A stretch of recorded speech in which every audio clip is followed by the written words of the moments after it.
नमस्कार, स्वागत है आप सभी का हिमाचल दस्तक टीवी में। मैं शकील कुरैशी आपके साथ लाइव जुड़ा हूं। इस बुलेटिन में पेश है आज के प्रमुख समाचार। तो आज हिमाचल प्रदेश में क्या कुछ खास रहा है, इसकी जानकारी आपको देंगे। पिछले कल एक नोटिफिकेशन जारी हुई थी जिसमें मुख्यमंत्री, मंत्री और विधायकों की जो सैलरी है, मासिक वेतन जो है, उसे डेफर किया गया था। आज एक नई अधिसूचना जो है वो वित्त विभाग की तरफ से सामने आई है, जिसमें अब अफसरशाही का वेतन जो है वो डेफर किया गया है। प्रदेश सरकार ने बजट की घोषणा के अनुसार आईएएस अधिकारियों और विभागाध्यक्षों के वेतन के कुछ हिस्से को 6 महीने के लिए जो है वो स्थगित कर दिया है। इस अधिसूचना में 6 महीने का उल्लेख जो है वो किया गया है। मुख्य सचिव समेत दूसरे आईएएस अधिकारियों और विभागाध्यक्षों के वेतन स्थगन को लेकर वित्त विभाग ने आदेश जारी किए हैं। बाद में यह राशि सभी को मिल जाएगी, जिसे अधिसूचना में स्पष्ट कर दिया गया है। वित्तीय चुनौतियों के बीच सरकार ने सख्त कदम उठाते हुए वरिष्ठ अधिकारियों के वेतन का एक हिस्सा 6 महीने के लिए स्थगित करने का निर्णय लिया है। ये आदेश अप्रैल 2026 के वेतन यानी मई महीने में भुगतान से लागू होगा। मई महीने में जो वेतन मिलेगा वो कम वेतन जो है वो दिया जाएगा। आदेशों के अनुसार मुख्य सचिव, अतिरिक्त मुख्य सचिव, प्रधान सचिव, पुलिस महानिदेशक और वन विभाग के शीर्ष अधिकारियों के वेतन का 30% हिस्सा अस्थायी रूप से रोका जाएगा। वहीं सचिव, विभागाध्यक्ष, आईजी, डीआईजी, एसपी स्तर के तक के जो अधिकारी हैं, पुलिस अधिकारी हैं और वन विभाग के अधिकारियों के वेतन का 20% हिस्सा जो है वो स्थगित किया जाएगा। ऋण की किस्तें काटने के बाद जो राशि बचती है उसमें से 30 और 20% राशि को डेफर किया जाएगा। ये एक अहम मामला है। इसमें एक परफॉर्मा भरकर जो है वो अधिकारियों को देना होगा, क्योंकि जिस भी अधिकारी की कोई किस्त कट रही है, बैंक की किस्त कटती है, उस किस्त को कटने के बाद जो पैसा उसके पास बचता है उसमें से 30% और 20% की कटौती जो है वो सरकार इसमें करेगी और ये डेफरनेस होगी। और डेफर जो पैसा किया जाएगा वो 6 महीने के बाद जो है वो अधिकारियों को मिल जाएगा। हालांकि पिछले कल जो अधिसूचना वित्त विभाग, सामान्य प्रशासन विभाग की तरफ से जारी की गई थी मुख्यमंत्री के, जिसमें 50% तक की जो है वो कट लगा था, वो अस्थायी रूप से। वही मंत्रियों और विधायकों के वेतन में भी जो है वो इस तरह की कटौती की गई थी। उसमें ये कहा गया था कि जब तक स्थिति जो है वो सरकार की वित्तीय हालात ठीक नहीं होंगे तब तक जो है वो ये जो डेफर किया गया है पैसा, उस पैसे को जो है वो डेफर रखा जाएगा। लेकिन आज अधिकारियों वाली इस अधिसूचना में ये कहा गया है कि 6 महीने तक जो है इनकी वेतन में 30% और 20% की जो है वो डेफर राशि जो है वो डेफर रहेगी। तो दोनों में अंतर है और इसमें स्पष्ट ये किया गया है कि जो ऋण किसी अधिकारी ने ले रखा है, उस ऋण की किस्त देने के बाद जो राशि बचेगी उसमें से इस पैसे को जो है वो कम किया जाएगा। एक बड़ी खबर आज चेस्टर हिल की तरफ से आ रही है। चेस्टर हिल परियोजना पर रेरा की जो है वो बड़ी कार्रवाई हुई है। 2 प्रोजेक्टों में अनियमितताएं पाई गई हैं, जिस पर रेरा ने 70 लाख रुपए का जुर्माना किया है। आपको बता दें, चेस्टर हिल मामला जो है वो बहुचर्चित इस वक्त जो है वो प्रदेश में चल रहा है और इसमें रेरा की तरफ से कार्रवाई हुई है। और चेस्टर हिल के पार्ट 2 और पार्ट 4 यानी 2 चरण जो है, दूसरा चरण और चौथे चरण का जो प्रोजेक्ट है, उसमें रेरा की तरफ से कुछ अनियमितताएं जो है वो यहां पर देखी गई हैं। तो कंपनी को 30 दिनों के भीतर जो है वो जुर्माना भरने को कहा गया है। 70 लाख रुपए का जुर्माना इस प्रोजेक्ट को लेकर जो है वो कंपनी पर कर दिया गया है। अभी डीसी सोलन की जांच रिपोर्ट का इंतजार इसमें किया जा रहा है, जिन्हें सरकार ने जांच करने को कहा है। विशेष तौर पर अलग से ये जांच हो रही है। ये प्रोजेक्ट चहुं ओर से विवादों में घिरा हुआ है, जिसमें आला अधिकारियों पर भी आंच आई है। 3 पूर्व मुख्य सचिव इस मामले में आमने सामने आ चुके हैं। अब रेरा की ये कार्रवाई जो है वो आज सामने आई है। सोलन जिला की चेस्टर हिल्स चर्चित चेस्टर हिल्स 2 और चेस्टर हिल्स 4 परियोजनाओं पर जो है वो कड़ा रुख अपनाते हुए कंपनी पर रेरा ने कुल 70 लाख रुपए का अंतरिम जुर्माना लगाया है। प्राधिकरण ने दोनों परियोजनाओं पर 35-35 लाख रुपए का दंड अलग अलग आदेशों के जरिए जो है वो लगाया है। आपको बता दें, रेरा के जो चीफ हैं, जो चेयरमैन है आरडी धीमान है, पूर्व में मुख्य सचिव रह चुके हैं, उनकी तरफ से ये कार्रवाई अंजाम दी गई है। ये कार्रवाई 23 मार्च 2026 को स्वतः संज्ञान कार्यवाही के तहत पारित आदेशों में की गई, जिसमें रियल एस्टेट विनियमन एवं विकास अधिनियम 2016 की धारा 4(2) LD के उल्लंघन को आधार बनाया गया है। यह धारा परियोजना से संबंधित खातों के उचित रखरखाव और वित्तीय अनुशासन को अनिवार्य करती है। प्राधिकरण ने लेखा परीक्षण रिपोर्ट के आधार पर पाया कि परियोजनाओं में धन का आपस में मिश्रण, अलग परियोजना खाता न रखना, परियोजनावार लेखांकन का अभाव और लेखा परीक्षित वित्तीय विवरण उपलब्ध न होना जैसी गंभीर अनियमितताएं सामने आई हैं। इन खामियों को अधिनियम की धारा 60 के तहत दंडनीय माना गया है और इसके तहत 70 लाख रुपए का जुर्माना जो है वो चेस्टर हिल मामले में लगाया गया है कंपनी पर, और 30 दिनों के भीतर ये राशि जो है वो उसका भुगतान करने को कहा गया है। इसके अलावा अभी और जो है वो ऑडिट में, जिस तरह की ऑडिट की जांच यहाँ पर चल रही है, अभी कई और भी खामियां जो है वो इसमें सामने आ सकती हैं, ऐसा जो है वो सूत्रों का कहना है। तो जांच चल रही है। दूसरी तरफ सरकार ने जो जांच जिलाधीश सोलन को दी है, वो भी अपनी तरफ से जो है वो जांच कर रहे हैं। अन्य खबरों की बात करें तो कुछ राजनीतिक नियुक्तियां सरकार की तरफ से की गई है। सरकार ने 2 और नियुक्तियां जो है वो की है। शिमला की रहने वाली अनीता ठाकुर जो कांग्रेस की नेता हैं को बाल अधिकार आयोग का नया अध्यक्ष जो है वो बनाया गया है। वहीं नादौन के रहने वाले KS भारती को पिछड़ा वर्ग आयोग के सदस्य के रूप में नियुक्ति प्रदान की गई है। इनके अलावा नरेश लखनपाल को भी जो है वो एक आयोग में जो है वो तैनाती दी गई है, जो कि हमीरपुर जिला से ही संबंधित है। बताया जाता है कि कुछ और नियुक्तियां जो है वो आने वाले समय में की जाएंगी। इनमें 2-3 लोगों के आदेश जो है वो आदर्श चुनाव आचार संहिता लागू होने से पहले हो सकते हैं, और इनमें शिमला के पूर्व विधायक हरभजन सिंह भज्जी का नाम भी जो है वो शामिल बताया जा रहा है, जिन्हें भी किसी निगम में नियुक्ति प्रदान होने वाली है। कुछ अन्य लोग भी जो है वो लगाए जाएंगे। मुख्यमंत्री ने पहले ही ये बात कही है कि बोर्ड व निगमों में इस तरह की नियुक्तियां जो है वो जारी रहेंगी। हिमाचल दस्तक के साथ विशेष साक्षात्कार के दौरान मुख्यमंत्री ने कहा था कि बोर्ड और निगमों में अभी राजनीतिक रूप से तैनाती जो है वो होती रहेगी, और इसके अलावा मंत्रिमंडल का विस्तार भी किया जाएगा। हालांकि अभी मंत्रिमंडल का विस्तार होना है, लेकिन ये विस्तार पंचायती राज संस्थाओं के चुनाव के बाद ही होगा, जिसके लिए अभी हाईकमान से सरकार को मंजूरी हासिल नहीं हुई है। मुख्यमंत्री का कहना है कि जैसे ही ये मंजूरी जो है वो हाईकमान से मिलती है, हिमाचल प्रदेश में मंत्रिमंडल की खाली पड़ी हुई एक सीट को जो है वो भर दिया जाएगा। आज की एक बड़ी खबर कर्मचारियों से जुड़ी हुई है। कर्मचारियों की स्पेशल इंक्रीमेंट खत्म हुई है। शिक्षा विभाग ने चौथी श्रेणी यानी चतुर्थ श्रेणी कर्मचारियों को 20 वर्ष की सेवा पूरी होने पर मिलने वाली विशेष वेतन वृद्धि को जो है वो समाप्त कर दिया है। विभाग ने स्पष्ट किया है कि 3 जनवरी 2022 के बाद 20 वर्ष की सेवा पूरी करने वाले कर्मचारियों को यह लाभ नहीं मिलेगा। यदि किसी कर्मचारी को यह वेतन वृद्धि दे दी गई है तो उसे वापस लेकर वेतन को पुनर्निर्धारित किया जाएगा। विभाग के 20 जनवरी 2026 के पत्र के अनुसार वर्ष 2012 में जारी नियमों के तहत चतुर्थ श्रेणी कर्मचारी, C&V शिक्षक और चालक वर्ग को 20 वर्ष की नियमित सेवा पूरी करने पर अतिरिक्त वेतन वृद्धि का लाभ दिया जाता था।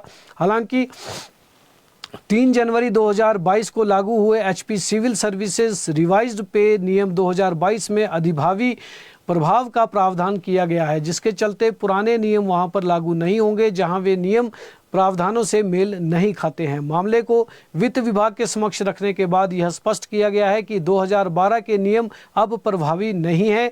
ऐसे में 2022 के बाद 20 वर्ष की सेवा पूरी करने वाले कर्मचारियों को विशेष वेतन वृद्धि देना नियमों के विपरीत माना गया है। तो एक बड़ी खबर है कि चतुर्थ श्रेणी C&V के जो भी कर्मचारी हैं, उन कर्मचारियों को जो है वो विशेष इंक्रीमेंट जो अब भविष्य में नहीं मिल सकेगा। अब बात करते हैं चुनावी माहौल को लेकर। तो इन दिनों विधानसभा के चुनाव चल रहे हैं कुछ राज्यों में, और प्रदेश के मुख्यमंत्री सुखविंदर सिंह सुक्खू भी पश्चिम बंगाल में चुनाव प्रचार कर रहे हैं। तो पश्चिम बंगाल में मुख्यमंत्री सुखविंदर सिंह सुक्खू का चुनाव प्रचार अभियान जो है वो चल रहा है। पिछले कल देर शाम की बात करें तो मुख्यमंत्री सुखविंदर सिंह सुक्खू ने पश्चिम बंगाल के चौरंगी विधानसभा क्षेत्र में एक जनसभा को संबोधित किया। इस अवसर पर उन्होंने कांग्रेस प्रत्याशी मानस सरकार के समर्थन में जनता से मतदान की अपील की। मुख्यमंत्री ने कहा कहा कि पश्चिम बंगाल के मतदाता विशेष रूप से युवा वर्ग परिवर्तन की आकांक्षा रखते हैं और विकास, पारदर्शिता तथा सुशासन पर आधारित सरकार चाहते हैं। उन्होंने कहा कि लगभग 20 वर्षों के बाद कांग्रेस पार्टी ने राज्य की सभी 294 विधानसभा सीटों पर अपने प्रत्याशी उतारे हैं। उन्होंने विश्वास जताया कि कांग्रेस की सरकार बनने पर राज्य में विकास की गति को तेज किया जाएगा। सीएम ने रविवार को भी पश्चिम बंगाल के अलग अलग क्षेत्रों में चुनावी बैठकें की हैं और अभी उनके वापस लौटने का कोई भी कार्यक्रम आधिकारिक रूप से सामने नहीं आया है। तो क्योंकि शाम के समय ही वहां पर जो है वो ज़्यादा जनसभाएं जो है वो होती हैं, ऐसे में अभी कुछ देर बाद मुख्यमंत्री वहां पर अलग अलग विधानसभा क्षेत्रों में जनसभाओं को संबोधित करेंगे। तो फिलहाल सीएम पश्चिम बंगाल में है और वहाँ पर चुनावी माहौल जो है वो पूरी तरह से गरमाया हुआ है। तो पिछले कल जिस तरह से प्रधानमंत्री नरेंद्र मोदी भी सामने आए और भारतीय जनता पार्टी के सभी नेता जो है वो महिला आरक्षण को लेकर जो है वो मुखर हो चुके हैं। ऐसे में आज जितेंद्र सिंह जो केंद्रीय मंत्री है स्वतंत्र प्रभार के, उन्होंने शिमला में एक प्रेस वार्ता भी की और उन्होंने भी ये आरोप लगाया कि कांग्रेस और दूसरे तमाम विपक्षी दल इस महिला आरक्षण के जो है वो खिलाफ हैं। आज कांग्रेस पार्टी की शुरुआत हुई है। जो जिलाध्यक्ष बनाए थे कांग्रेस पार्टी ने लंबे समय के बाद, उनकी कार्यकारिणी की घोषणा कर दी गई है। तो शुरुआत हुई है शिमला शहरी कांग्रेस की तरफ से और कांग्रेस की कार्यकारिणी यहां पर घोषित हो गई है। कांग्रेस ने जिलाध्यक्षों की कार्यकारिणी की घोषणा की शुरुआत जो है वो शिमला शहरी से की है। तो शिमला शहरी के कांग्रेस अध्यक्ष है इंद्रजीत सिंह, जिनके साथ पदाधिकारी अब कौन कौन होंगे इसकी घोषणा हो गई है। इसमें 11 उपाध्यक्ष बनाए गए हैं, जंबो कार्यकारिणी है, जबकि महासचिव जो है वो 10 लोग जो है वो शामिल किए गए हैं महासचिवों की सूची में।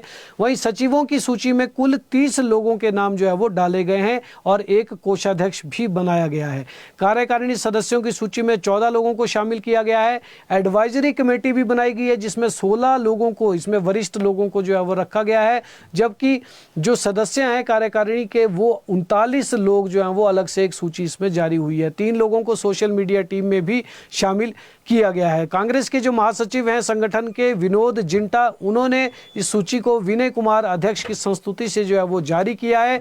अब दूसरे जिलों की कार्यकारिणी भी जल्दी ही घोषित हो जाएगी, इसकी पूरी उम्मीद है। तो इंद्रजीत सिंह जो अध्यक्ष है शिमला के, उन्होंने 2 दिन पहले जो शिमला में रजनी पाटिल आई थी कांग्रेस की प्रभारी, उनसे चर्चा की और उन्होंने कहा कि शिमला क्योंकि मुख्यालय है और इनका मेन ऑफिस जो है वो शिमला में है, तो शिमला में कई तरह के कार्यक्रम जो है वो कांग्रेस पार्टी के यहाँ रहते हैं। ऐसे में कार्यकारिणी की बेहद ज़्यादा ज़रूरत है। उनके साथ कोई भी पदाधिकारी नहीं थे, लेकिन अब पूरी सूची यहाँ पर जारी कर दी गई है, जिसमें सभी लोगों को लगभग जो है वो अधिमान सभी वर्गों को जो दिया गया है। इसमें वरिष्ठ लोग भी हैं और युवा वर्ग भी इसमें है, महिलाओं को भी इसमें शामिल किया गया है, अलग अलग धर्मों के लोगों को भी इसमें जो है वो शामिल किया गया है।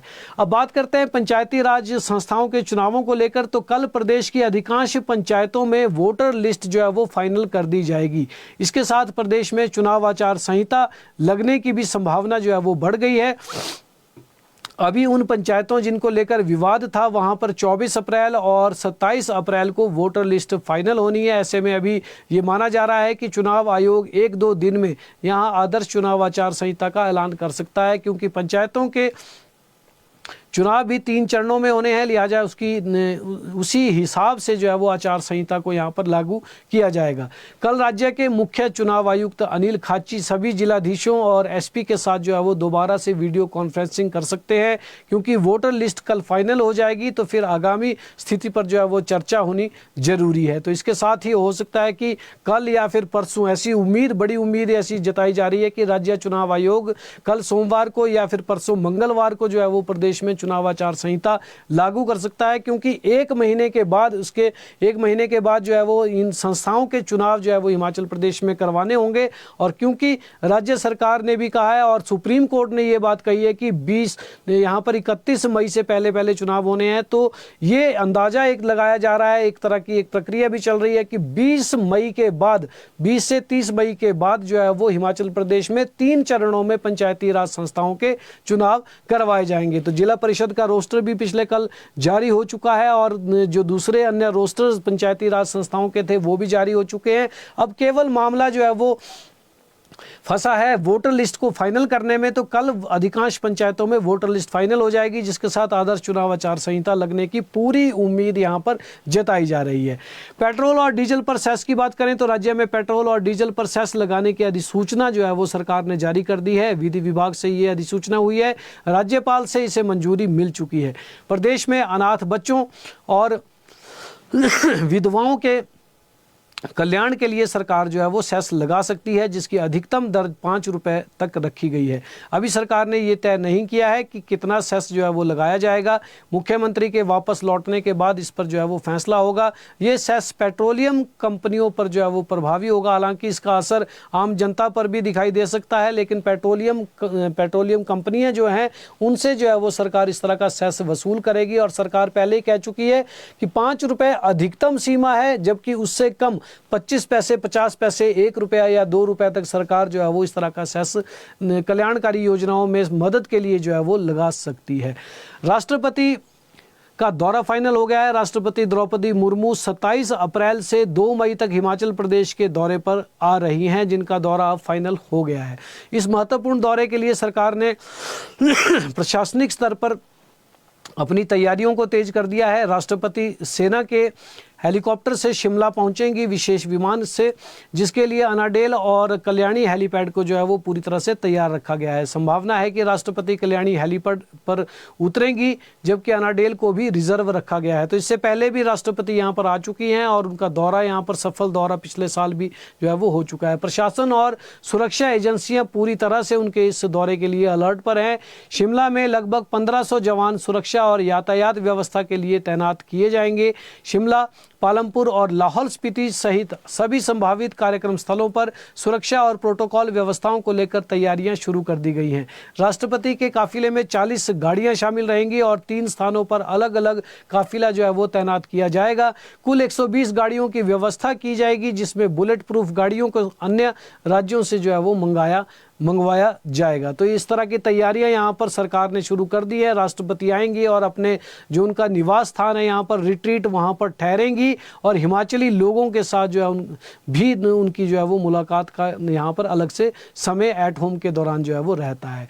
राशन डिपो में महंगी दाल मिलेगी। लाखों राशन कार्ड धारकों को मई महीने से उड़द की दाल जो है वो महंगी दरों पर मिलने जा रही है, जिसमें लगभग 11 रुपए प्रति किलो का इजाफा किया जा रहा है। APL कार्ड धारकों को ये दाल 94 रुपए में मिलेगी, जो पहले 83 रुपए में मिला करती थी। NFSA राशन कार्ड धारकों को उड़द दाल 89 रुपए में पड़ेगी, जो पहले 78 रुपए में थी। इसी तरह से APL के लिए मलका दाल 1 रुपए महंगी जो है वो प्रदान की जा रही है, जबकि NFSA कार्ड धारकों को 1 रुपए सस्ती दर पर जो है वो मलका की दाल उपलब्ध करवाई गई है। शिक्षा विभाग की बात करें तो 6ठी से 8वीं तक के कला एवं शिल्प के संशोधित पाठ्यक्रम को प्रभावी ढंग से लागू करने के लिए अब शिक्षकों को विशेष प्रशिक्षण दिया जाएगा। CNV अध्यापक संघ की मांगों और शिक्षकों के सामने आ रही व्यवहारिक दिक्कतों को देखते हुए स्कूल शिक्षा निदेशालय ने इस दिशा में कदम उठाया है। कला एवं शिल्प के पाठ्यक्रम में बदलाव किया गया है, जिसमें चित्रकला ही नहीं बल्कि नृत्य एवं संगीत को भी शामिल किया गया है। इससे लेकर अध्यापकों को विशेष प्रशिक्षण दिया जाएगा ताकि वो भी आगे बच्चों को जो है वो आसानी से पढ़ा सकें और इन विषयों के बारे में जानकारी दे सकें।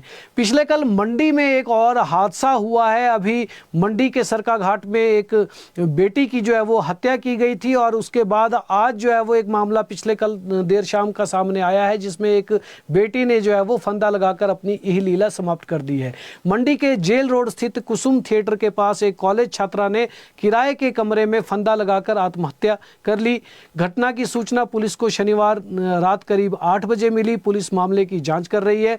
पुलिस के अनुसार युवती धर्मपुर क्षेत्र की रहने वाली बताई जा रही है और मंडी में किराए के कमरे में रहकर कॉलेज में पढ़ाई कर रही थी। सूचना के बाद DSP मुख्यालय दिनेश भी मौके पर पहुंचे और स्थिति का जायजा उन्होंने लिया। फॉरेंसिक टीम घटनास्थल से साक्ष्य जुटा रही है। फिलहाल आत्महत्या के कारणों का अभी पता नहीं चल पाया है।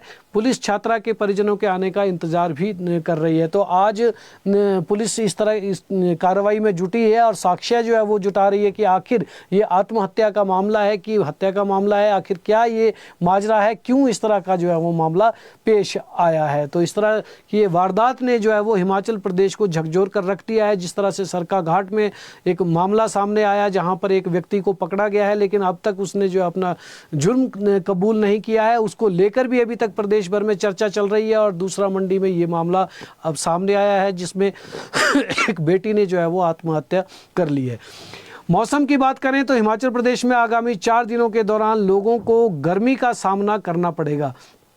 मौसम विज्ञान केंद्र द्वारा प्रदेश में 20 से 23 अप्रैल के बीच मौसम पूरी तरह से साफ बना रहने का पूर्वानुमान लगाया गया है। इस दौरान अधिकतम तापमान में भी बढ़ोतरी आने की संभावना जो है वो जताई जा रही है। हालांकि 24 और 25 अप्रैल को पहाड़ों पर बारिश होने की संभावना जताई जा रही है, मगर इस दौरान भी मैदानी इलाकों में मौसम साफ बना रहेगा, जिससे निचले क्षेत्रों में लोगों को अप्रैल माह के आखिरी दिनों के दौरान प्रचंड गर्मी का एहसास हो सकता है। बीते 24 घंटों के दौरान बात करें तो चोटियों पर 1-2 स्थानों पर बर्फबारी के साथ बारिश भी हुई बताई जा रही है। कोकसर में हल्का हिमपात रिकॉर्ड किया गया है, जबकि कुकुमसेरी, कोकसर और केलोंग में जो है वो बारिश हुई है। तो मौसम फिलहाल तो हिमाचल प्रदेश में कूल है और अच्छा मौसम बना हुआ है, लेकिन मैदानों की तरफ अब गर्मी का एहसास हो सकता है अगर बारिश नहीं हुई। लेकिन ऊंचाई वाले स्थानों पर जो है वो ठंड, सुबह और शाम की ठंड जो है वो बिल्कुल बरकरार है। दोपहर में वहां भी हल्की गर्मी का एहसास जरूर हो रहा है। तो फिलहाल इस बुलेटिन में इतना ही। कल शाम ठीक 6 बजे